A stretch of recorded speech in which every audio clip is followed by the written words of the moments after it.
हाँ, के और लिए वो भी टाइम हमें के हिसाब से बदलता है, इसमें दो राय नहीं है कि आज आज से बहुत साल पहले हमारे ऋषि मुनि या स्वामी विवेकानंद जैसे आइकॉन रहे हैं, पर वो आज भी रेलेवेंट होते हुए भी बहुत लोग उसको फॉलो नहीं करते हैं। जी जी, तो मैं आपका प्रश्न तो समझ गया हूँ सृष्टि जी, जी है ना। जी जी। और ये एक प्रेशर है ना, हम देखते भी हैं कई जगह इस बात को देखते हैं कि हमें नेचुरली एक्सेप्टेबल क्या है, कई बार इसकी अवेयरनेस भी होती है, हमारा खुद का जी ध्यान भी होता है, लेकिन जी समाज में कुछ जो समय के मुताबिक जो चीजें चल रही होती हैं, तो उन प्रेशर के साथ में वहां पर एक एक्सेप्टेंस की फीलिंग के लिए हम उन चीजों को करते भी हैं, है ना। तो हमें जी लगता हाँ है कि अगर हमें अपनी नेचुरल एक्सेप्टेंस के आधार पर ठीक ठीक चलेंगे तो समाज में हमें एक्सेप्ट नहीं किया जाएगा, और समाज में एक्सेप्ट नहीं किया जी जाएगा तो हाँ मैं अकेले रहकर भी क्या खुश रह पाऊंगी, है ना, जी क्या वो हाँ जी ठीक है कि हाँ नहीं, है ना। जी हाँ तो मैं जी बात तो आपकी समझ रहा हूँ, और जी ये बात के थ्रू ना हम सभी लोग करते भी हैं बहुत सारा कुछ। अगर ठीक से देखें, इसमें सिर्फ एक बात है कि अब हम समाज में जो चीजें एक्सेप्ट की जाती हैं उनके लिए प्रयास करें, तो इसमें एक बात ये निकल के आती है कि अगर समाज में कुछ मान्यताएं जो प्रचलित हो गई हैं जो ठीक नहीं है, तो जी क्या ऐसी मान्यताओं के द्वारा एक्सेप्ट किए जाने के लिए मेरे प्रयास का कोई कंप्लीशन पॉइंट होगा कि नहीं होगा, एक बात तो ये है ना। हम्म। दूसरी बात यह है कि अगर for the time being temporary स्तर पर हमें लगता है कि समाज के स्तर पर कोई मान्यताएं हैं जिनको एक्सेप्ट करना बहुत जरूरी है, तो किया जी जाए, ठीक है। जी हाँ लेकिन उसमें इस बात को देखें, क्या इसके आधार पर मैं निरंतर सुखी हो सकती हूँ, है ना, हाँ है ना। हाँ क्योंकि क्या हाँ है, जब जब तक समाज में जो समझ का स्तर है वो नहीं हम्म बढ़ेगा या उसके लिए हम प्रयास नहीं करेंगे, तो हम्म सामाजिक दबाव में हम ऐसी चीजें करते रहेंगे जो अननेचुरल है। अभी भी हम बहुत सारी ऐसी चीजें कर रहे हैं जो समाज के दबाव में कर रहे हैं, और अपनी स्थिति को अगर हम देखें तो उसको करते हुए हम अननेचुरल भी होते हैं, हम अपने में हाँ परेशान भी होते हैं, है ना। हाँ तो अब हाँ वो भी हमें कितना ठीक लग रहा है उस बात को भी देख लें। जी तो अपने में जब हमारे पास व्यवस्था की समझ इंश्योर होती है, तो हम हम्म सामने वाले की स्थिति को बेहतर समझ पाते हैं कि अगर ये मुझसे एक्सपेक्टेशन कर रहे हैं कि जी एक बहुत बड़ी शादी हो, ये लेविश शादी करें, है ना। जी तो जी ये उनकी जब ये एक्सपेक्टेशन है, तो वो अगर मुझ में समझ इंश्योर हो पा रही है, तो मैं उनकी इस स्थिति को बेहतर समझ पाती हूँ। और हाँ जब उनकी स्थिति को समझ पाती हूँ, तो उसमें से जो मुझे चीजें लगती हैं कि बहुत जरूरी हैं, वो मैं वो कर मैं ले। करती हूँ हाँ और करने के साथ मैं इस बात का भी ध्यान रखती हूँ कि हम्म आगे धीरे धीरे मैं इनका भी ध्यान आकर्षण करवाने की कोशिश करूंगी, ताकि हाँ ये भी समझ के आधार पर निरंतर सुखी होने का प्रोग्राम बना पाए, क्योंकि वो जी भी उसी लूप में फंसा हुआ है वो व्यक्ति हाँ भी। और अगर हम भी उसी लूप को सपोर्ट करते जाएंगे या उसी लूप को फेवर वो हम करते कभी जाएंगे, बाहर नहीं आ पाएंगे तो इंस्टेड हाँ उस लूप हाँ में हम भी फंस जाते हैं, और फंस हमें जाएंगे कई बार पता नहीं लगता कि हमारी भी प्रायोरिटी सुविधा बन जाती है। हमें ट्रू स्टार्टिंग हाँ में लगता हाँ है कि हम दूसरे एक प्लेजेंट्री लुक के लिए हम अच्छे कपड़े पहन रहे हाँ हैं, और धीरे हाँ धीरे हमारे अंदर का कपड़ों के आधार पर सम्मान पाने की इच्छा बनने लगती है, हमें भी नहीं पता लगता। सही बात है तो हाँ वो इतना जरूर देखें कि अगर अपने में समझ इंश्योर हो रही है, तो हम सामने वाले की स्थिति को समझकर उस हिसाब हाँ से बिहेव कर पाएंगे, और धीरे धीरे अपने अंदर भी समझ इंश्योर हो और सामने वाले में भी कहीं ना कहीं इसका ध्यान आकर्षण करें, उसके लिए कॉम्प्लीमेंटेरिटी का प्रोग्राम बना पाएंगे। हाँ जी जी थैंक यू थैंक जी थैंक यू सृष्टि दीदी। हमारे साथ डॉक्टर सतीश जी हैं। जी नमस्कार सभी लोगों को।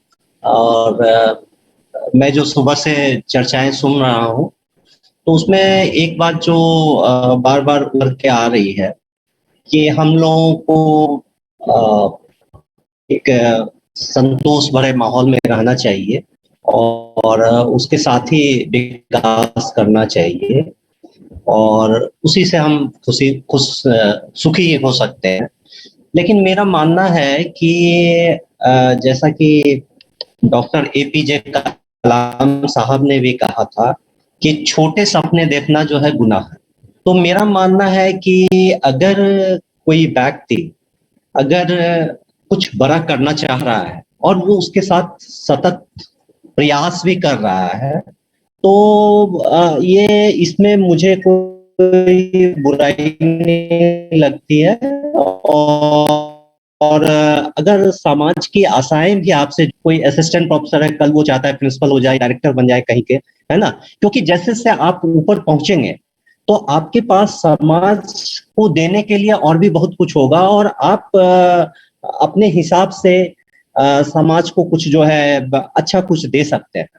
तो इसलिए मेरा मानना है कि ये जो है, जो प्रक्रिया है, जो डिजायर का और जो एक्सपेक्टेशंस का और इमेजिनेशंस का, ये सारी चीजें अपने आप में प्रासंगिक है आगे बढ़ने के लिए। और सेटिस्फैक्शन का जो लेवल है वो मुझे नहीं लगता है कि ह्यूमन बीइंग में अगर ये कहीं किसी एक लेवल पे जाकर के अगर हम सेचुरेट हो जाते हैं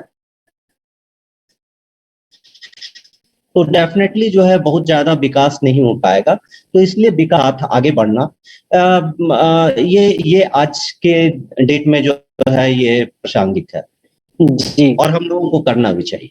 जी जी सतीश जी, है ना, जब पहले दिन से कल से चर्चा हो रही है तो ये देखने में आता है कि जो मेरे जीने में, है ना, क्या क्या आवश्यकता है। तो एक आवश्यकता तो सुविधा की आइडेंटिफाई हुई, जी दूसरी संबंध की, और तीसरी समझ की। जी अभी जब हम समाज में बड़े होते होते, है ना, समाज से बहुत कुछ लेते रहते हैं, फिर एक समय के बाद हमें लगता है कि अब हमारी जिम्मेदारी है और हमें पोटेंशियल भी है, तो हमें समाज को वापस देना चाहिए, है ना। तो अगर मुझे जो आपकी बात से निकल के आ रहा है, अगर हमें लगता है कि हमारे पास सेल्फ सफिशिएंट है, तो हम समाज को देने के जो स्थिति है वो नहीं बनेगी, और शायद हम समाज को नहीं देंगे, है ना। तो अभी अगर हम देने में भी देखें ना, समाज को जब हम देने जाते हैं तो हमें क्या लगता है कि देने के लिए क्या केवल सुविधा को ही हम समाज को दे सकते हैं, या संबंध के स्तर पर भाव भी दे सकते हैं, और समझ के स्तर पर समझ का भी दान दे सकते हैं।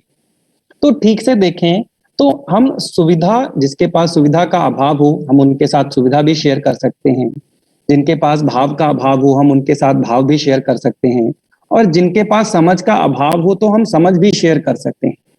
इन तीनों में से क्या प्रायोरिटी लगती है आपको, कि क्या प्रायोरिटी होनी चाहिए आज के समय में देने के लिए?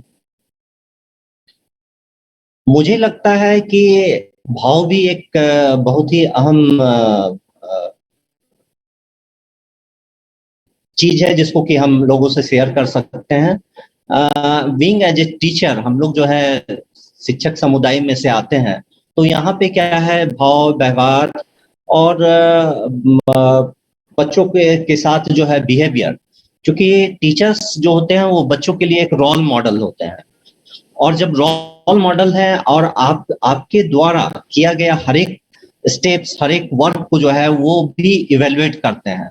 तो अगर बीइंग एज ए टीचर मुझे लगता है कि अगर हम अपने आप को एक इस तरह से जो है केवल प्रस्तुत ही नहीं करना है, वो आप अंदर से अगर आत्म शुद्धिकरण है और उसका बाहर भी जो है डेफिनेटली जो है एक रिफ्लेक्शंस आता है, तो बच्चों में जो है बहुत कुछ जो है दिया जा सकता है।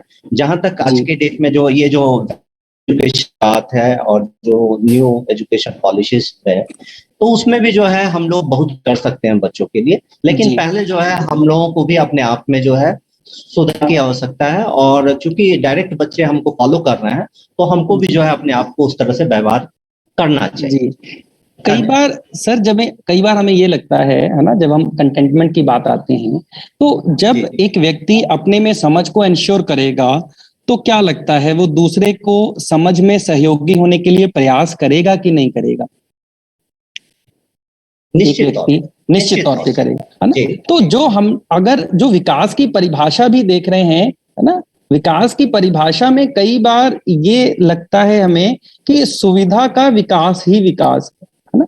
तो सुविधा के विकास के साथ साथ संबंध और समझ, इन तीनों के विकास को ही होलिस्टिक विकास कहा गया। तो जो व्यक्ति अपने में समझ को एंश्योर करेगा, क्या वो कंटेंट हो जाएगा, या वो सभी के समझदार होने के लिए सहयोगी कार्यक्रम बना पाएगा? इसको हमें थोड़ा एक्सप्लोर करने की आवश्यकता है, क्योंकि कोई भी समझदार व्यक्ति निश्चित तौर पर, जैसा आप कह रहे हैं, वो दूसरे में समझ को एंश्योर करने के लिए सहयोगी होगा, और एक बार जब दूसरे व्यक्ति में समझ एंश्योर हो पाएगी तो वो भी अपनी आवश्यक सुविधाओं की पूर्ति के लिए आराम से प्रयास कर पाएगा, क्योंकि समझ एंश्योर हो रही है। जी जी, चलो। जी भैया। अजय भैया, हम यहाँ एक पोल ले लें। जी दीदी। डियर पार्टिसिपेंट्स, आपके सामने स्क्रीन पर एक पोल शेयर किया गया है। Happiness is to be in harmony and happiness is same for all. Please respond to the poll. जी, हमारे साथ प्रोफेसर अनुराग गर्ग जी भी हैं, अगर आपने पोल को रिस्पॉन्ड कर दिया हो सर। जी हाँ, धन्यवाद और सबको नमस्कार। आपको मेरी आवाज सुनाई दे रही है क्लियरली? जी सर। धन्यवाद।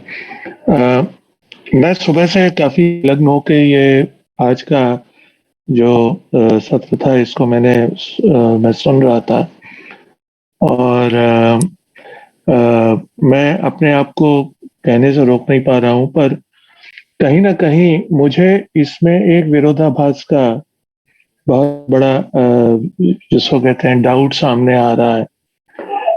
क्या ये प्रैक्टिकली पॉसिबल है? दो तीन चीजें हैं जो डाउट में है, वो मैं सामने रखना चाहता हूँ।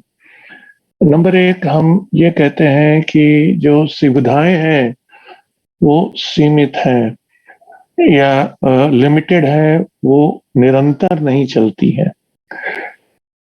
अगर आज सुबह के ही सत्र में ये कहा गया था कि जो आदमी अपना कैरियर बनाने जाता है, कहीं पे काम करता है, जीविका अर्ज करता है, तो 4 साल में अगर उसने अपना मकान बना लिया तो वो सम्मान के लायक माना जाता है।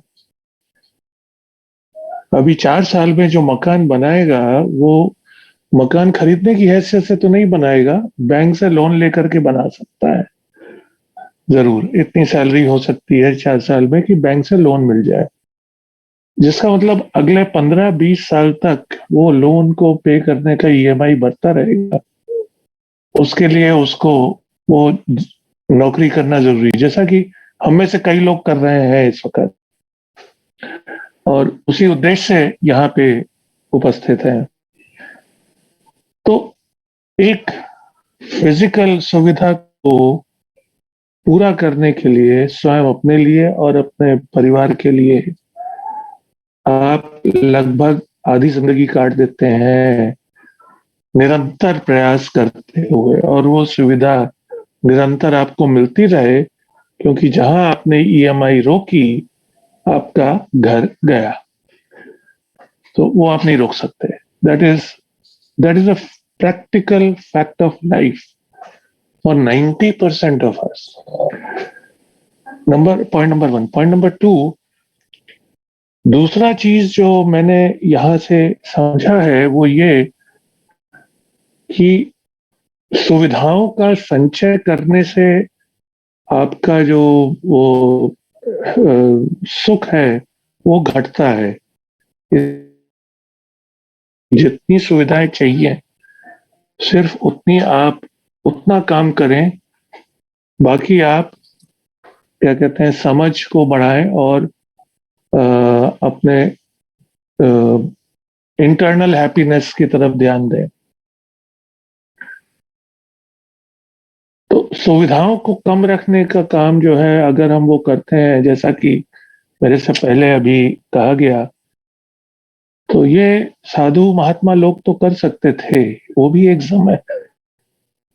जमाने में जब उनकी सुविधाओं की देखरेख सारा समाज करता था। सारे समाज की जिम्मेवारी थी कि जिसके भी घर के आगे वो पहुंच गए, उनसे जो बन पड़े उनको सुविधा दें, सुविधा पूरी करें। आज के जमाने में कोई नहीं देता, तो वो चीज अपनी पूरी हिस्ट्री देख तो 90% लोग मैन जो है जुटाने का रहता है, पूरी जिंदगी अपनी उसी में खर्च देता है। दूसरे हमारे पास जैसे स्टूडेंट्स आ रहे हैं, इंजीनियरिंग के आ रहे हैं, कॉमर्स के आ रहे हैं, एमबीए में आते हैं, 15-20 लाख फीस खर्च करते हैं, बैंक से लेते हैं, तब वो एमबीए करते हैं। हम उनको अगर ये बताएं कि आप अपनी सुविधाएं लिमिटेड रखिए, मैनेजर से आगे बढ़ने का मत सोचिए, उतनी सैलरी में आपका जीवन यापन हो जाए,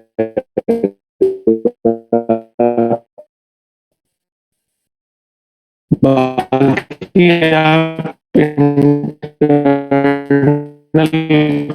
कुछ देखिए। क्या ये उनको हम कह सकते हैं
Recording in आदमी जिंदा नहीं progress. रह सकते। जी तो ये सब उस जिज्ञासा, उस curiosity to fulfil the very basic physical facility, physical need, उसी की वजह से ये सब संभव हो पाया है। जी अब इसको अगर अगर हम ये मान के चल, अगर हम किसी को बोलें कि इसको आप सीमित रखिए, ज्यादा मत बढ़ने दीजिए, तो मेरे ख्याल से ये कहीं से पूरा सही बात नहीं लग पाती है। जी अनुराग जी, आपकी ना बहुत सारे प्रश्न हैं, मैं समझ पाया हूँ।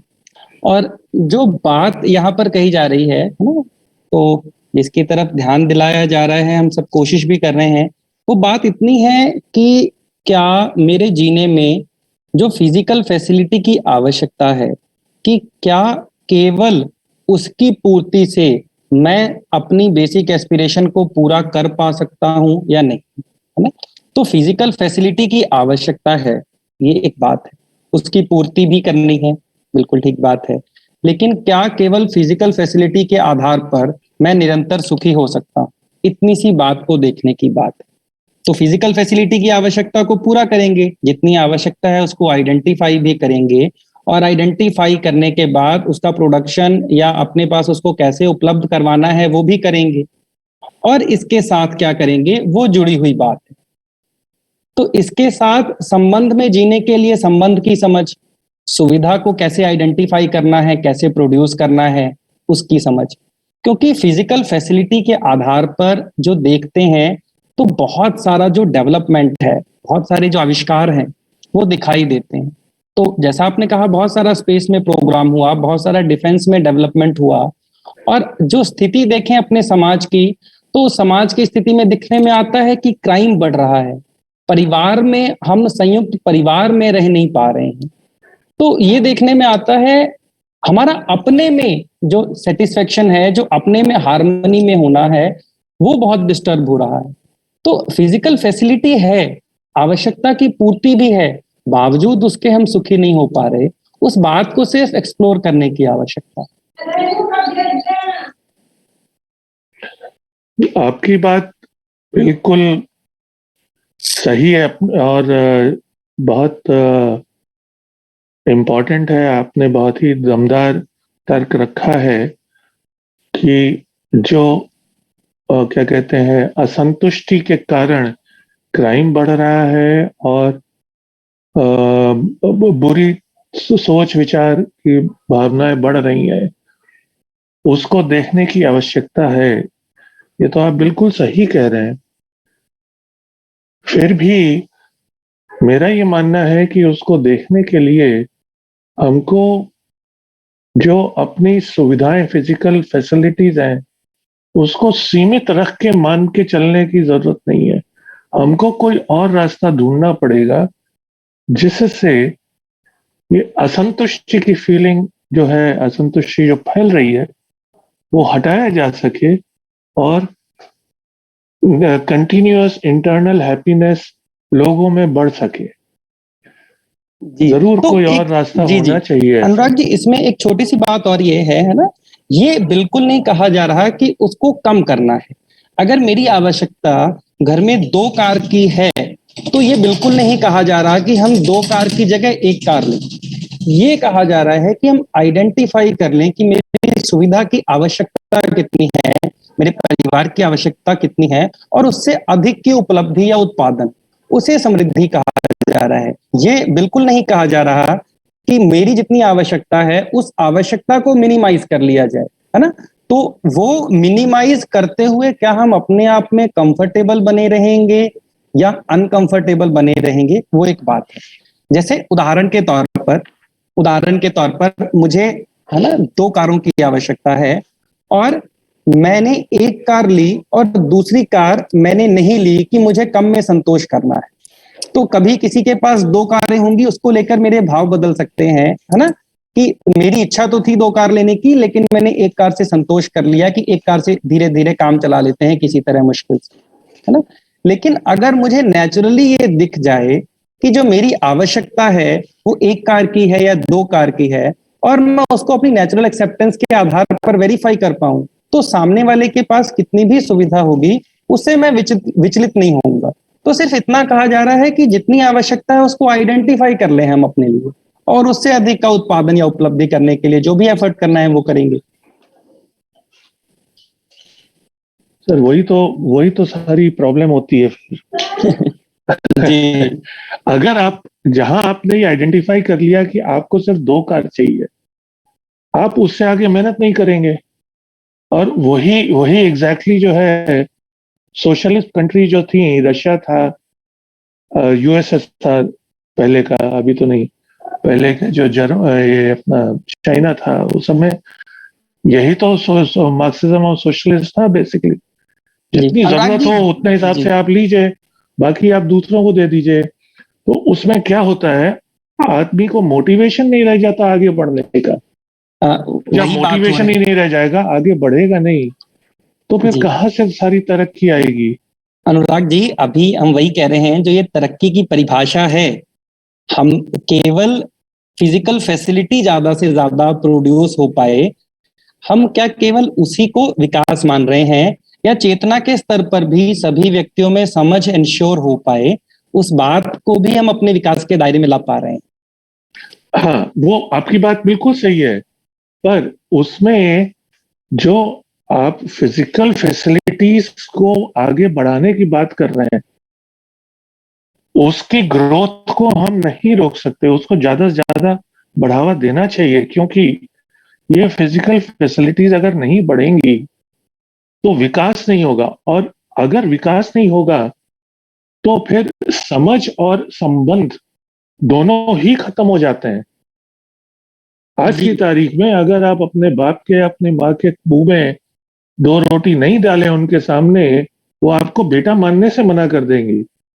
मैं एक जनरल बात कह रहा हूँ, आई एम सॉरी, किसी स्पेसिफिक किसी के लिए नहीं कह रहा हूँ। मैं एक दुनिया की सबसे जनरल बात कर रहा हूँ ये।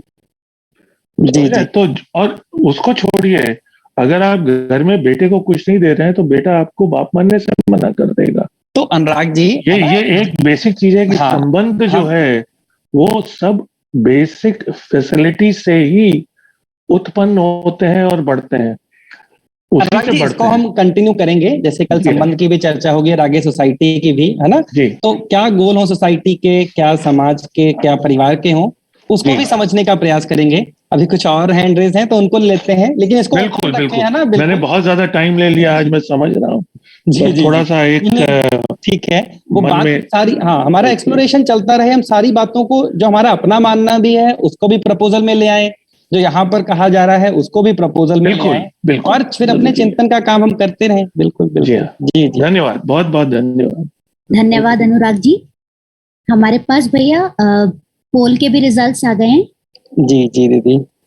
तो बहुत जी करीब 91%, 81% पार्टिसिपेंट्स ये कह रहे हैं कि they are agree or strongly agree that happiness to be in the harmony.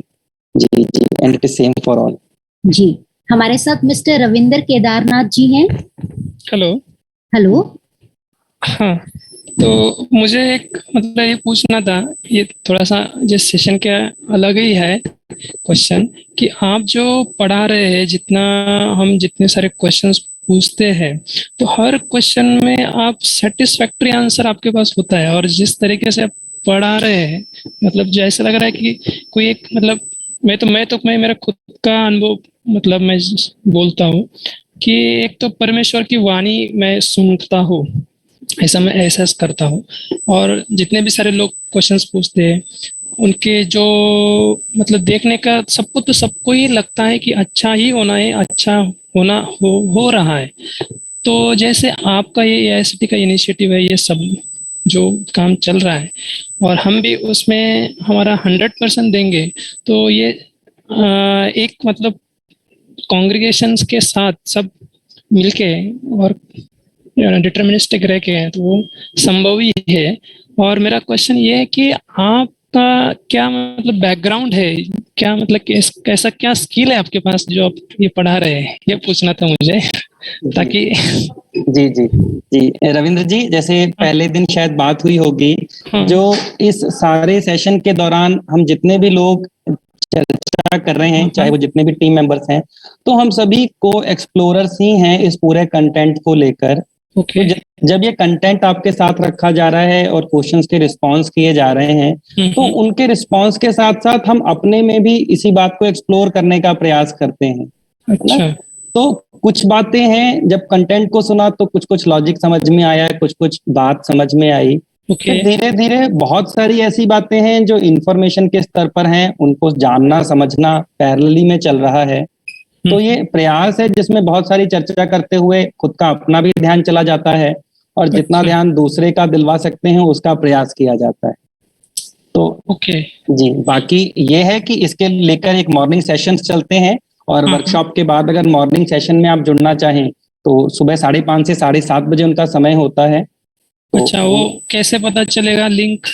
जी, मतलब जब आप इस वर्कशॉप को कर लेंगे तो ओके। उसके बाद है ना एक फीडबैक फॉर्म आएगा, वहां पर आप फीडबैक भी रखें, और फिर रीजनल लेवल पर वीकली मीटिंग्स चलती हैं, आप उनसे अच्छा। कनेक्ट होंगे तो उसके बाद तो मैं इंटरेस्टेड हूँ उसके लिए। और ये जो प्रपोजल है, मतलब मैं अभी एक बात बोलता हूँ, अभी एक सर ने भी, डॉक्टर साहब थे, प्रिंसिपल थे, तो उन्होंने जो पूछा कि ये चेंज हो सकता है कि नहीं, तो मैं ये 500% बोलता हूँ कि चेंज होने वाला ही है और हो रहा है। और मेरा खुद का बच्चा है, 5 साल का, वो गुरुकुल में पढ़ता है, और उसको मैंने मतलब जब मतलब पहले से पता था क्या क्या कौन से वैल्यूज उसको देना है, कैसे हम उसको कौन से एनवायरनमेंट में रख सकते हैं, और बच्चे के ऊपर एक मोबाइल का भी इम्पैक्ट नहीं होना है। इसलिए मैं खुद और मेरी वाइफ कभी भी उसके सामने मोबाइल, टेलीविजन ये नहीं यूज करते थे। तो उसका जब देखा 3 साल में क्या क्या इम्पैक्ट होगा, ये सब जो है मतलब मेंटल सिचुएशन बच्चे की कैसी है, तो ये सब हम जांच कर उसको इम्प्लीमेंट करके फिर रियलिटी में देख सकते हैं। और जहां तक बात रही कि शायद एक दोपहर को मैडम ने पूछा था कि ऋषियों की जो मतलब है कल्चर, वो कल्चर इतना श्रेष्ठतम है, उसको देखने के लिए हमारी दृष्टि बहुत कम है, बहुत कम है, क्योंकि उनके पास जो मतलब आत्मा बल होता है, इससे इतना प्रॉस्पेरिटी होती है हर समाज में, हर तरीके से, जैसे एग्रीकल्चर है, मेडिसिन है, आयुर्वेद है, सब अलग तरीके से उसको डेवलपमेंट किया हुआ है, करके रखा है, पर हमारी सोच और हमारी दृष्टि वहां तक पहुंच नहीं पा रही, क्योंकि हम सिर्फ मोबाइल में ही है। एक बात है।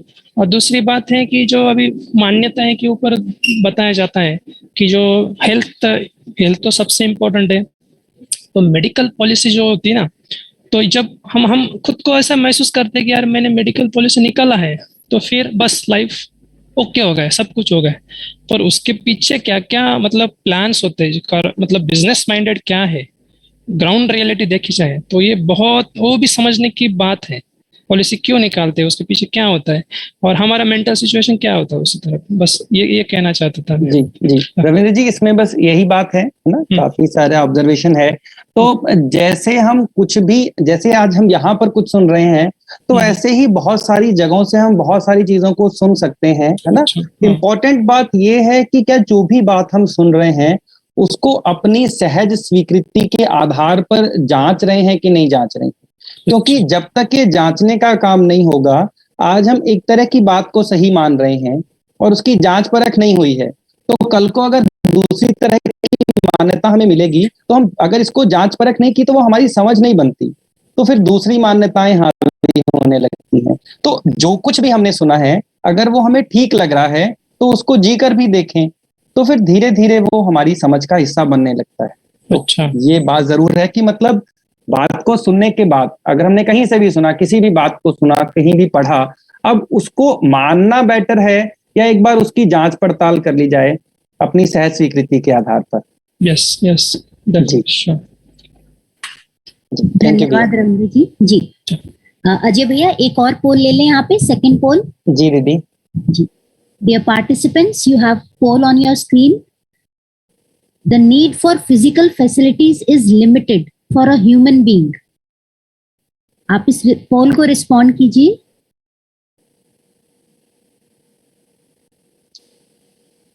जी, मिस्टर संजय अक्रम जाधव जी हैं। जी भैया का माइक भी अनम्यूट हुआ है। संजय जी। संजय जी, आपका माइक अभी म्यूट हो गया है।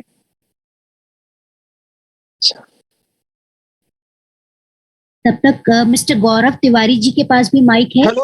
हेलो जी संजय जी, स्वागत है आपका। यस मैडम, मेरा क्वेश्चन ऐसा था कि इसमें पार्टिसिपेट होने के लिए वो जो प्री वर्कशॉप सर्वे था वो मैंने नहीं किया। Is it compulsory for getting certificate? जी भैया, वो सर्टिफिकेट के लिए मैंडेटरी था। और है ना, इसके रिगार्डिंग अगर आप कुछ और कंफ्यूजन है तो आप फैकल्टी वॉलंटियर से बात कर सकते हैं। उन्होंने बोला it is not mandatory, only your attendance, poll, quizzes and assignment submission is mandatory. जी, एज पर माई इंफॉर्मेशन भैया, it is mandatory and it has also been mentioned in your invitation email. So can I continue or not continue then? जी संजय जी, है ना, मतलब हम आई तो recommend कि आप इसको कंटिन्यू करें, क्योंकि अगर आप बहुत सारे और जो सारे क्राइटेरियाज हैं उनको आप कंप्लीट करते हैं तो आई होप दैट, है ना, कि वो सर्टिफिकेट में भी पॉसिबल है मिल जाए। और कंटेंट के थ्रू जो एक्सप्लोरेशन का पॉइंट ऑफ व्यू है ना, उस पॉइंट ऑफ व्यू से भी कंटेंट को सुनना जो है वो इम्पोर्टेंट रहेगा। Okay sir, thank you sir, this is my question. Ji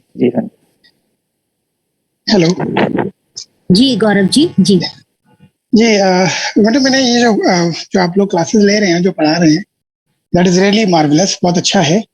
but मैं अपना यहाँ पे एक पॉइंट रखना चाहता था, जैसा भी डिस्कशंस भी हो रहा था काफी लोगों से, मतलब जो भी सर वगैरह बता रहे थे, या जो पेरेंट्स अपने बच्चों को लेकर कंसर्न्स होते हैं, क्योंकि ये गवर्नमेंट का प्रोग्राम है और यूजीसी ही ज्योतिष को भी डिजाइन करती है, और मैं एस्ट्रोलॉजी इग्नू से भी कर रहा हूँ। मैं बीटेक किया है, एमबीए किया है और नॉलेज सारी है। मैं भी जैसे मैं अपनी पॉइंट रखना चाहता हूँ कि जिस तरह जैसे अभी सर ने कहा कि मोबाइल को रोक देते हैं या ये कर देते हैं या सुविधाओं खत्म कर देते हैं, ये ना एक पर्सनल ग्रीडीनेस है, और ये ग्रीडीनेस इतनी ज्यादा बढ़ गई है। This is what we are conducting the training. इस ट्रेनिंग के बाद भी लोगों के दिमाग में बाहर हम जब डिस्कशन करते हैं तो पता है क्या करते हैं, कितना पैकेज है तुम्हारा? अगर किसी दोस्त का पैकेज कम है, तुम्हारा तो मुझसे मेरा तो तुमसे ज्यादा है, और अगर पैकेज ज्यादा है, अरे वाह फिर इतनी लग गई है, ये लीजिए। 99.9% लोगों के बीच में सिर्फ एक ही चीज, अगर कोई परेशान है तो हम हाथ नहीं बढ़ाते। जैसे कि आपने ट्रेनिंग में सुविधाओं के बारे में बताया, सुविधाएं कितनी, नोबडी नोज, अनलिमिटेड, और लिमिटेशन का कुछ नहीं है। जब हम मर रहे होते हैं तो हमारी सारी सुविधाएं यही रह जाती हैं, और हमें ये भी नहीं पता रहता कि मेरा बेटा मुझे आगे भी देगा या मेरे बच्चे मेरा सपोर्ट करेंगे। कितना जोड़ना चाहते हैं। देखिए, अगर आप 1 लाख कमाते हैं तब भी आपका बेटा आपका है, अगर आप 10 लाख कमाते हैं और फिर भी आपका बेटा आपका नहीं है तो पैसे बेकार। This is what the program और ये जो इंडक्शंस हो रहे हैं ये शायद इसी चीज लिए हो रहे हैं, और यही हम लोग स्कूलों में पढ़ाते नहीं है, समझाते नहीं है। आप हमें सुविधाओं का बेस्ट रिसोर्स यूज करना बता रहे हैं, और इंडिया के बड़े बड़े मैनेजमेंट कॉलेजेस क्या बताते हैं।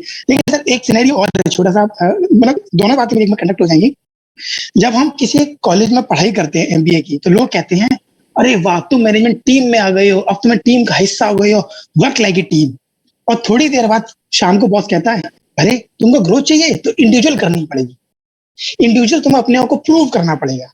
तो ये जो डिफरेंशिएशन है मॉर्निंग से लेकर शाम तक, या महीने की पहले तारीख से लेकर आखिरी तारीख तक, कि at the end your score card, तो जो योर स्कोर कार्ड की बारी आती है ना, तब आदमी सिर्फ अपने मैं को देखता है, और यही जीवन का सबसे बुरा जी और घटिया, और आप मतलब sorry please excluding my words, मतलब समझ सकते हैं कि आप देखिए सरकारी कॉलेज में जी। कितनी सारी लड़कियां हैं, ठीक है। गौरव जी, हाँ मैं आपकी बात को समझ गया हूँ बिल्कुल, है ना। और अगर इसमें एक दो बातें हैं जो इनपुट के तौर पर हैं, जैसे अगर हम समस्या की समीक्षा करने जाएं, है ना, तो समस्याओं का स्तर बहुत फैला हुआ है। हम Yes. एक ही ऑर्गेनाइजेशन में, एक ही कॉलेज में समस्या की बात करते हुए 15 दिन, महीनों या सालों बिता सकते हैं, है ना। हाँ, किसी भी जगह अगर जाएं तो समस्याओं का स्तर बहुत ज्यादा है। तो जी। इम्पोर्टेंट बात क्या है, अभी समस्याओं के स्तर की समीक्षा करें वो एक बात तक ठीक है, पर क्या समाधान की चर्चा करें कि अब ये समस्या है तो समाधान क्या होगा।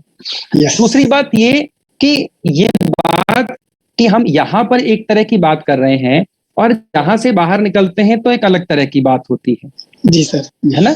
तो जी सर। ठीक से देखें, जो बात हमने अभी यहाँ पर सुनी उसको सुनते हुए हमें 2 दिन हुए हैं, ठीक है। और उससे पहले हमारा जीना, कोई 40 साल का है, कोई 45 साल का है, कोई 30 साल का है, कोई 50 साल का है, तो हमारे जीने पर वो 50 साल की छाप है, ठीक है। जी, उस जी। 50 साल में हमने कितनी मान्यताएं एक्यूमुलेट की जिनको हम एक्सप्लोर नहीं कर पाए, जाने अनजाने वो हमारे अंदर बनती रही, और उसी आधार पर जो हमारा जीना है वो होता गया। आज हमें कोई प्रपोजल मिल रहा है जो समाधान के अर्थ में हमें दिखाई दे रहा है, तो हमारा कुछ ध्यान आकर्षण हुआ है और हम उसकी तरफ आज से चर्चा करनी शुरू करेंगे, विचारों में अपने अंदर, है ना, एक मंथन होने लगेगा। तो उससे जितनी भी हमारी मान्यताएं हैं, धीरे धीरे एक एक मान्यता को हम जब नेचुरल एक्सेप्टेंस के आधार पर वेरीफाई करने जाएंगे तो हम अपने में भी समाधानित हो पाएंगे, और जब उसी समाधान के साथ जहां जहां भी मेरा जीना हो पाएगा वो समाधान नेचुरल आउटकम के तौर पर उस जगह पर फैलने लगेगा। तो समस्याओं की समीक्षा करना ठीक है, लेकिन उससे समाधान सुनिश्चित नहीं हो पाता। तो समाधान को सुनिश्चित करने के लिए तो समाधान की बात करनी होगी, और समाधान की बात करने के लिए फिर हमें नेचुरल एक्सेप्टेंस पर आना पड़ेगा, व्यवस्था को समझना होगा। तो ये बात है गौरव जी। जी सर। ठीक बात है सर। जी सर, जी सर, जी, thank you. Thank you sir. भैया पोल के रिजल्ट्स भी हैं हमारे सामने स्क्रीन पे। जी जी, बहुत बढ़िया दीदी। और सभी लोग एक्सप्लोर कर पा रहे हैं कि करीब 84% पार्टिसिपेंट्स ये कह रहे हैं। और इसी तरीके से ये 102वीं वर्कशॉप है, 102 जैसा अनुपा दीदी ने बताया। और आप देखिए कि 102 वर्कशॉप में करीब करीब 50,000 या 50,000 से 1 लाख के बीच में पार्टिसिपेंट्स हैं, है ना, जिन तक की बात पहुंची है। तो इस रेशो को अगर देखें तो ये अपने आप में एक बड़ा फैक्ट बन जाता है कि हम सभी अपनी नेचुरल एक्सेप्टेंस के आधार पर इस बात को एक्सप्लोर कर पाते हैं कि जो फिजिकल फैसिलिटीज की आवश्यकता है वो एक ह्यूमन बीइंग के लिए लिमिटेड है। जी जी जी भैया, हमारे साथ डॉक्टर अमिता जी हैं। Hello ma'am, good evening sir. Good evening. Evening. Yes, what I would like to put up here that natural acceptance, content of imagination, or whatever that we are discussing since morning. In that, I would like to know, craving is always there, whether we like it or not. Something whenever we want, craving is always there. So I want to know that having a craving that leads towards updation or what? जी जी जी। तो may I respond in Hindi? Sorry. Amita ji may I respond in Hindi? I said Yeah, why not, sir? Yes. जी जी जी, मेरी English थोड़ा week है। तो जो क्रेविंग की बात करें, है ना, तो जैसा दीदी अभी बात हो रही थी कि क्रेविंग को अगर देखें तो क्रेविंग अलग अलग व्यक्तियों में अलग अलग तरीके की क्रेविंग दिखाई देती है ना? किसी में फूड को लेकर अलग अलग टेस्ट की क्रेविंग है, किसी में ड्रेसिंग को लेकर अलग अलग की क्रेविंग है ना? जी। तो वो जो क्रेविंग का पार्ट है, ठीक से देखें तो वो संवेदना से जुड़ा हुआ दिखाई देता है कि संवेदना के आधार पर जो मुझे है ना एक रिस्पॉन्स मिल रहा है, उसको मैंने सुख माना हुआ है, उसके आधार पर मेरी कुछ डिजायर बन रही है, कुछ विचार चल रहे हैं और कुछ एक्सपेक्टेशन है। तो जैसे मेरी इच्छा होती है गर्मियों में आइसक्रीम खाने की, है ना? तो इसको देखें तो जीभ पे मिलने वाला एक स्वाद है जो हमें पसंद आने लगता है धीरे धीरे, फिर उसकी हमें क्रेविंग होने लगती है और फिर उस क्रेविंग को पूरा करने के लिए कैसे कहां पर जाना है उसका हम विचार करने लगते हैं और फिर बाहर वो आइसक्रीम मुझे मिल जाए, है ना? वो एक्सपेक्टेशन का लेवल है। तो क्रेविंग का मतलब ये है कि संवेदना के आधार पर मेरी इच्छा जो है वो गाइडेड हो रही है, चाहे वो जीभ का टेस्ट हो, चाहे कोई परफ्यूम की स्मेल हो, चाहे कोई रूप हो, है ना? मुझे कपड़ों का कोई कलर पसंद है, किसी कार की शेप पसंद है, कुछ भी ऐसा है जो मुझे पसंद है, तो क्रेविंग सीधा सीधा संवेदना से जुड़ा हुआ दिखाई देता है कि संवेदना के आधार पर मेरे अंदर जो इच्छा बन रही है उसे क्रेविंग कहते हैं। यस, है ना सर? फीलिंग्स से अटैच है। हाँ, मतलब संवेदना से मैंने उसको अटैच कर लिया है ना? हाँ। संवेदना के आधार पर जो मेरी इच्छा बन रही है, तो मुझे लग रहा है कि मुझे कुछ आइसक्रीम का टेस्ट पसंद है, तो उसके आधार पर मैं सुखी हो रहा हूं, ऐसा मुझे लग रहा है ना? आप ठीक से देखें अगर, तो हम संवेदना की कंटिन्यूटी के लिए बहुत सारा प्रोग्राम बनाते हैं। अभी देखिए हम अपने, है ना, टेम्परेचर इतना बढ़ रहा है तो हम कमरे में एसी लगाते हैं ताकि जो एक संवेदना है, फेवरेबल सेंसेशन है, वो मुझे मिल सके। ठीक है, फिर हमें लगता है कि ऑफिस में भी एसी होना चाहिए, हमारी कार में भी एसी होना चाहिए, जहां घूमने जा रहे हैं वहां भी एसी होना चाहिए। तो हम संवेदना के आधार पर सुखी होना चाहते हैं और क्योंकि निरंतर सुखी होना चाहते हैं तो संवेदना की कंटिन्यूटी करना चाहते हैं जी, है ना? तो क्या उसकी कंटिन्यूटी हो पा रही है ना? क्या वो नेचुरली एक्सेप्टेबल है या नहीं है, इस बात को एक्सप्लोर कर लें हम। यस सर, जी, थैंक यू। है ना? तो जैसे अभी हेल्थ की बात होती है तो नेचुरली एक्सेप्टेबल क्या है, हमें शरीर हेल्दी रहे या, है ना, शरीर डिसहार्मनी में रहे, या ट्रू तो हेल्दी रहे, है ना? तो अगर ये बात हमने नेचुरल एक्सेप्टेंस के आधार पर जांच परख करके देख ली, तो ऐसा फूड जो शरीर की हार्मनी को डिस्टर्ब करेगा, शरीर को अनहेल्दी करेगा, वो नेचुरली उसकी हमारे अंदर डिजायर नहीं बनेगी। अभी कई बार क्या होता है, हम इंफॉर्मेशन के स्तर पर हमारे पास ये बात आ जाती है, लेकिन जब हम आइसक्रीम की दुकान के आगे से निकलते हैं ना, तो हमारा मन कर जाता है कि आइसक्रीम ले लें, है ना? तो ठीक से देखें तो अभी उसकी जांच पड़ताल का जो काम है ना, वो करना है हमें नेचुरल एक्सेप्टेंस के आधार पर। ट्रू सर, जी, थैंक यू। थैंक यू दीदी। थैंक यू दीदी। भैया आशुतोष जी का हैंड रेज है, इससे पहले हम एक पोल ले लें भैया। जी दीदी, ले सकते हैं। जी आशुतोष भैया। हाँ, नमस्ते दीदी, नमस्ते जी। भैया इस पोल को भी अगर आपने रिस्पॉन्ड नहीं किया तो एक बार पहले पोल रिस्पॉन्ड कर दें, लग रहा है। जी पहले पोल को रिस्पॉन्ड कर दीजिए भैया, फिर आपका प्रश्न। जी दीदी, कर दीजिए। जी भैया। हाँ, मैं आई। जी भैया। हाँ, नमस्ते दीदी, नमस्ते भैया। अभी आप जो बात कर रहे थे, वार्तालाप चल रही थी, इसे आइसक्रीम खाना उचित नहीं है, हमारे लिए सेहत भी ठीक नहीं है, लेकिन तब भी दुकान के सामने से निकले तो आइसक्रीम खाने की इच्छा हो जाती है, वो खा भी लेते हैं। भैया अभी 2 दिन से एक्सप्लोरेशन चल रहा है, कल भी आज भी चला, और असाइनमेंट कंप्लीट किया तो उसमें काफी कुछ चीजें और थोड़ा क्लियर हुई।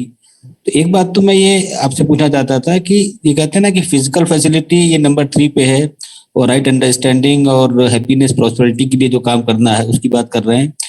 तो भैया फिजिकल फैसिलिटी का अर्जन करने के लिए तो हम लोग काम करते हैं, नौकरी कर रहे हैं या कोई पेशा किया या कोई भी किसी प्रोफेशन में लग गया जा करके, जिससे पैसा रुपया आता रहा हमारे पास। दूसरा है कि हैप्पीनेस प्रॉस्पेरिटी जो चाहिए वो पैसे से तो नहीं आएगी, ये बात तो बिल्कुल स्पष्ट है। वो आएगी राइट अंडरस्टैंडिंग से, राइट रिलेशनशिप से, ये बात भी बिल्कुल स्पष्ट है। ये बिल्कुल समझ में आता है कि जब भी हम संबंध पूर्वक रहते हैं दूसरे के साथ में तो हार्मोनी में रहते हैं अंदर से, उनको काम रहते हैं, और जब अपोजिशन में रह रहे हैं, सही समझ से काम नहीं कर रहे हैं, तो कहीं ना कहीं दिक्कत होती है, ये भी बात स्पष्ट आती है। अब भैया इसका जो मेरा प्रश्न आता है कि जो काम कर रहे होते हैं, जब ये भी साथ समझ में आ रही है कि हम गलत डायरेक्शन में काम कर रहे हैं, लेकिन बार बार होता क्या है कि हमारा 80-90% एफर्ट जो है वो फिजिकल फैसिलिटी की तरफ ही जाता है। 24 घंटे ईश्वर ने सभी को दिए हैं, लेकिन 24 घंटों में हम मैक्सिमम एफर्ट जो हमारा रहता है वो फिजिकल फैसिलिटी अर्जित करने के लिए होता है, अपने लिए ही नहीं, अपने आगे के परिवार के लिए भी, कि हमारे बच्चों के लिए इतना इकट्ठा कर दे, उसके बाद उनके लिए इतना कर दे हम, उससे होना बना भी कुछ नहीं, ये बात भी समझ में आती है। लेकिन ये राइट अंडरस्टैंडिंग समझ नहीं आती। ये बात बोलते तो हैं भैया, मैं काफी समय से यूएचवी कंटेंट से जुड़ा हूँ और आप लोगों के सहयोग से काफी कुछ चीजें हमारे साथ सही भी हुई। अभी 2 साल पहले जब मैंने अटेंड करी थी वर्कशॉप, तो हमारे घर परिवार में ही संबंध उतने अच्छे नहीं थे, लेकिन अटेंड किया और चीजों को एक्सप्लोर किया तो काफी कुछ चीजें ठीक हुई, काफी हद तक सही हुई चीजें, संबंधों को देख पाना बहुत अच्छा हुआ। लेकिन भैया ये बात बिल्कुल एक तन्मयता से लग करके, बिल्कुल फोकस के साथ में, पेनिट्रेशन के साथ में उस दिशा में लगना नहीं हो पा रहा अभी भी। मतलब ये बात कहना तो लगता है, लेकिन वो नौकरी वही करेंगे 10 घंटे की, उसके बाद भी उसी में लगे रहेंगे। और जो बात कही जाती है कि राइट अंडरस्टैंडिंग और राइट रिलेशनशिप के ऊपर अपने ऑब्जर्व करिए, अपने आप को सेल्फ एक्सप्लोरेशन पे ध्यान दीजिए, एक्सरसाइज 1-2 पे ध्यान दीजिए, लगातार इस बात को कहा जाता है। वो चीजें उतना होता नहीं भैया, अब नहीं हो रहा तो ये तो गलती कहीं ना कहीं हमारी है, रिस्पॉन्सिबिलिटी हमारी, ये बात भी समझ रहा हूँ। इसमें क्या किया जाए कि ये थोड़ा सा मोमेंटम के साथ में गति और बने भैया? जी जी भैया, है ना, जो मैं देखता हूँ इस बात को कि जो ये गति वाली बात है ना, जितना कुछ भी हम सुन रहे हैं, बहुत सारा जो हम सुन रहे हैं, और उस सुनने के बाद जो हमारे अंदर चल रहा है वो बहुत सारा विचार के स्तर पर चल रहा है ना। तो विचार के स्तर पर कुछ कंक्लूजन हमारे निकलते हैं और हमें लगता है कि बात समझ में आ गई जी, ठीक है। फिर क्या होता है, अब वो विचार का जो स्तर है वो उससे आगे बढ़कर डिजायर के स्तर तक नहीं पहुंचा है अभी। तो जब भी डिजायर बनती है, डिजायर बहुत सारी मान्यताओं या संवेदनाएं जो हमारी हैं उस आधार पर बहुत सारी जो डिजायर है वो बन जाती है ना। तो अब हम चाहते हैं कि हमारे विचारों में जब हम कंक्लूड करते हैं तो हमें समझ में आ गया है, फिर जब डिजायर के स्तर पर इच्छा बनती है तो हमें लगता है अगर समझ में आ गया था तो इच्छा क्यों बन रही है। बिल्कुल सही है। तो जब इच्छा को देखें ना, कॉन्शियसली और अनकॉन्शियसली हमारी इच्छा वो बनती है जिसको हमने इंपॉर्टेंट माना हुआ है। अब ये आज जो हम इवैल्यूएट ये कर पा रहे हैं कि 80 to 90% टाइम हम फिजिकल फैसिलिटी के लिए काम कर रहे हैं, आज से शायद 2 साल पहले हम इस बात को भी इवैल्यूएट नहीं कर पाते। बिल्कुल सत्य बात है, सही बात। ठीक, तो ये अपने आप में एक उपलब्धि है। दूसरी बात कि अब जो ये ऑब्जर्वेशन का काम है ना, अपनी यात्रा के साथ इसकी गति जो है वो समय के साथ धीरे धीरे बनेगी। वो अलग बात है कि हम कितने इंटेंसिटी के साथ हम इसको कर पा रहे हैं। तो ये बात है ना। इसके साथ मतलब एक इंपॉर्टेंट बात ये भी है कि कई बार हम भी बाहर व्यवहार में और कार्य को ठीक करना चाहते हैं, इसको हमको अपने लिए एक्सप्लोर करना होगा। हम बाहर ठीक होना चाहते हैं, है ना, पर वो बाहर जो ठीक होना है वो ठीक होना होगा अंदर से। तो बाहर ठीक होने के लिए कई बार हम बाहर बहुत सारे एफर्ट करते हैं, चीजों को कंट्रोल भी करते हैं, लेकिन वो अननेचुरल है। उस अननेचुरल वे से हम खुद भी परेशान होते हैं। लेकिन उसका एक पॉजिटिव आउटकम ये जरूर है कि वो मल्टीप्लाई होने से बच जाता है जी, है ना। कोई दूसरा, अगर हमने गुस्से को अपने अंदर रोक लिया तो किसी दूसरे व्यक्ति तक वो कन्वे नहीं होता है ना। लेकिन हम अपने में तो परेशान होते रहते हैं, और इन द मीन टाइम तो अपने में ऑब्जर्वेशन का जो काम है वही करना है, कल्पनाशीलता के प्रति अवेयर रहने का, और अपनी हर मान्यता को, छोटी छोटी मान्यताओं को इवैल्यूएट करने का नेचुरल एक्सेप्टेंस के आधार पर। जी, सही बात है, थैंक यू। मतलब ये बैक एंड फोर्थ चलता रहेगा। लेकिन हम ये देखें कि हम अपने आप को इवैल्यूएट करें ना, तो हम देखें कि आज से 1 साल पहले मेरी स्थिति क्या थी और आज मेरी स्थिति क्या है, और उसको फिर ऐसे ऐसे कंपेयर करेंगे तो हमें दिखेगा कि हमें बहुत सारा इंप्रूवमेंट हो रहा है। बिल्कुल बिल्कुल सही बात है। ये तो मैं कंपेयर करता हूँ ना कि आज से 2 साल पहले, 1 साल पहले, 5 साल पहले और आज में क्या डिफरेंस है। जी, जी जी, जैसे आप देखिए ना, आप घर की एक कोई सफाई करते हैं, वो घर की सफाई कर लें तो कूड़ा निकल जाता है सारा, तो हमें लगता है कि घर साफ हो गया, है ना? तो उसको उसके बाद अगर कोई घर का और व्यक्ति अच्छे से सफाई करने लगे तो और भी कचरा निकल आएगा, तो हमें लगता है कि पहले तो सारी सफाई कर ली थी, ये कहाँ से निकला? तो जितना जितना हम अपने इमेजिनेशन को एक्सप्लोर करते हैं, तो मान्यताओं के अंदर जो डीप रूटेड मान्यताएं हैं वो भी धीरे धीरे हमारे ध्यान में आने लगती हैं। तो जितना काम हो गया है उसको भी ध्यान में रखें और जितना करने वाला है उसको भी ध्यान में रखें। नहीं नहीं, बहुत बढ़िया भैया। सफाई करने के बाद भी गंदगी कहीं ना कहीं रह जाती है, उसको भी सफाई कर दी है। बिल्कुल, बहुत सही बात कही आपने। ये बिल्कुल व्यक्तिगत मेरे बारे में ही बात है, सही है बिल्कुल। And thank you for giving insight भैया, थैंक यू जी। नमस्ते। नमस्ते। नमस्ते भैया। भैया हम सभी के लिए, हम सभी को एक्सप्लोरर्स हैं, हम सभी के लिए सफाई का काम जारी है। जी जी दीदी। हमारे साथ मिस्टर विनोद जी हैं। नमस्ते दीदी एंड नमस्ते भैया। हेलो जी नमस्ते, नमस्ते भैया। मेरा सिर्फ एक क्वेश्चन था कि जो नेचुरल एक्सेप्टेंस है वो तो हमारा प्रॉपर अंडरस्टैंडिंग से हम लोग उसको जान लेंगे, लेकिन जो पहले से परसेप्शन बना हुआ है जिसको हम लोग प्री कंडीशनिंग बोलते हैं या सेंसेशन बोल रहे हैं, इसको कैसे रिमूव करेंगे? क्या ये प्रॉपर अंडरस्टैंडिंग से ही रिमूव होगा या इसके लिए कोई दूसरा प्रोसेस है लाइक मेडिटेशन या समथिंग? जी जी विनोद जी, पहले तो एक आपने बात कही कि हम नेचुरल एक्सेप्टेंस को जान लेंगे राइट अंडरस्टैंडिंग से, है ना? तो इसमें अगर ठीक से देखें तो नेचुरल एक्सेप्टेंस एक रेफरेंस पॉइंट है जो हमारे अंदर बना हुआ है, और बाहर जो भी हमारा जीना हो रहा है, जो भी हमारी इमेजिनेशन में चल रहा है, उसको उस रेफरेंस पॉइंट से, उस नेचुरल एक्सेप्टेंस से वेरीफाई करने की बात है ना? तो जैसे जैसे नेचुरल एक्सेप्टेंस के साथ हम किसी प्रपोजल को अपने एक्सप्लोरेशन में लाते हैं और वो नेचुरल एक्सेप्टेंस के आधार पर हमें ठीक लगता है, तो वो हमारी समझ का हिस्सा बनने लग जाता है ना? एक बात तो ये। दूसरी बात आपने कही कि अब जो ये कंडीशनिंग है या जो सेंसेशन के आधार पर हमारा जीना है, तो वो कैसे ठीक होगा, इसके लिए क्या मेडिटेशन है या क्या टेक्निक्स हैं? तो ठीक से देखें ना, तो टेक्निक तो यही है कि जितनी मेरी इमेजिनेशन है, अभी भी हम बातचीत कर रहे हैं, है ना विनोद जी? अभी भी बातचीत कर रहे हैं और बातचीत करते हुए हमारी कल्पनाशीलता में बहुत सारी चीजें चल रही हैं।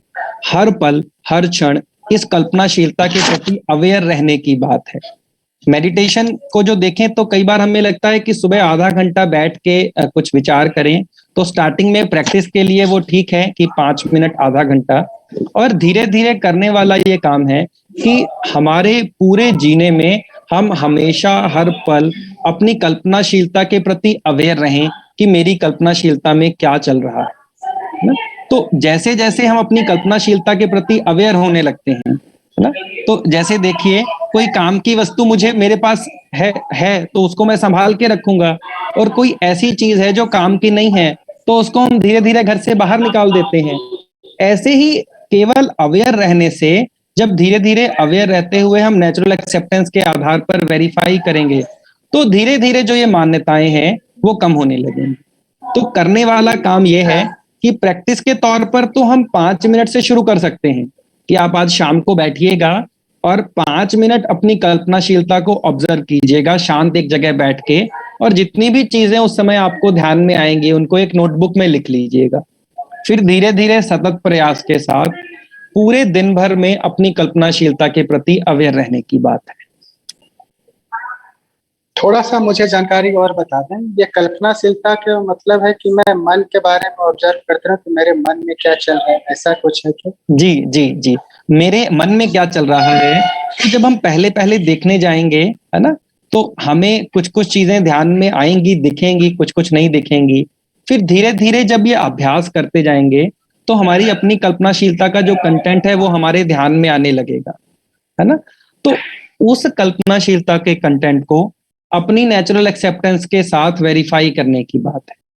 जैसे किसी के साथ मैं बातचीत कर रहा था, बातचीत करते हुए उसने मुझे कुछ शब्द बोले जो मुझे ठीक नहीं लगे, तो उन शब्दों से मेरे अंदर कुछ इरिटेशन बनने लगी, तो मैं इस इरिटेशन को उसी रन टाइम में देख पा रहा हूं कि मेरी कल्पनाशीलता में विरोध उत्पन्न हो रहा है। तो जब मैं देख पाऊंगा कि मेरे अंदर विरोध उत्पन्न हो रहा है और उस समय में अपनी नेचुरल एक्सेप्टेंस के साथ उसको मैप कर पाऊं कि मुझे संबंध में जीना कैसा स्वीकार है ना, संबंध पूर्वक या विरोध पूर्वक, तो मेरे ध्यान में आएगा कि मुझे तो सहज स्वीकार है संबंध पूर्वक, तो वो मेरा जो विरोध है वो कम होने लगे। तो हर पल हर क्षण अपनी इमेजिनेशन के प्रति अवेयर रहने की बात। तो क्या यह टाइम बीइंग धीरे धीरे इंप्रूव हो सकता? जी जी बिल्कुल, है ना, जो जितना हम अभ्यास करेंगे, अभ्यास के साथ हमारा कल्पनाशीलता के प्रति अवेयर रहने का जो काम है वो बढ़ने लगेगा। और इसके लिए एक इम्पॉर्टेंट बात है जो आप कह रहे हैं ना, कि केवल कंटेंट को सुनना भर इम्पोर्टेंट नहीं है। 5 दिन बात कर ली हम लोगों ने, कुछ इंफॉर्मेशन आई हमारे पास प्रपोजल्स की फॉर्म में, उसके बाद उसका सतत अभ्यास करना जरूरी है। तो उसके लिए आप लोग वीकली मीटिंग से जुड़े, मॉर्निंग सेशंस को अटेंड करें आने वाले दिनों में, तो इस अभ्यास की हम कंटिन्यूटी कर पाएंगे। है क्या? ठीक है विनोद जी, ठीक है भैया, बहुत बहुत धन्यवाद, बहुत बहुत धन्यवाद। नमस्ते। नमस्ते नमस्ते। भैया पोल के रिजल्ट्स भी हैं और समय भी हो गया है। जी जी दीदी, तो करीब 63% पार्टिसिपेंट्स कह रहे हैं कि natural acceptance is the same in every human being, and करीब, है ना, 30% पार्टिसिपेंट्स, 35% पार्टिसिपेंट्स ये कह रहे हैं कि इट इज डिफरेंट, है ना। तो इस बात को हम लोग ओपन रखें और जितनी भी बात यहाँ पर कही जा रही है सारी ही बात को ओपन रखें और थ्रू आउट हम लोग एक्सप्लोर करते रहें, है ना। ठीक, तो इतनी बात थी दीदी मेरी तरफ से। नमस्ते। और अगर कुछ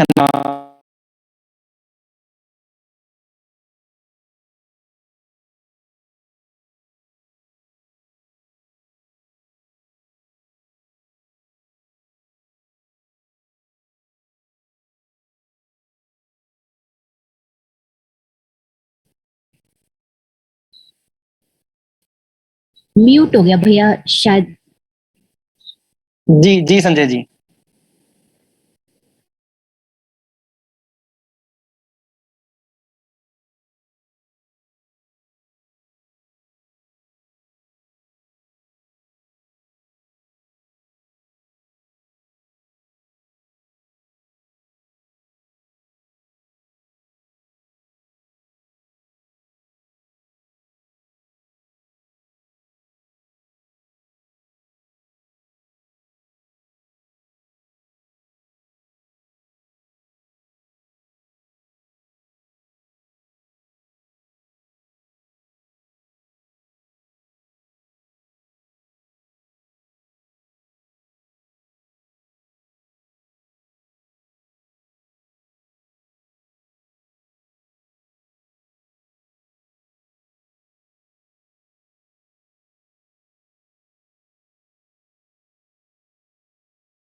Recording in progress.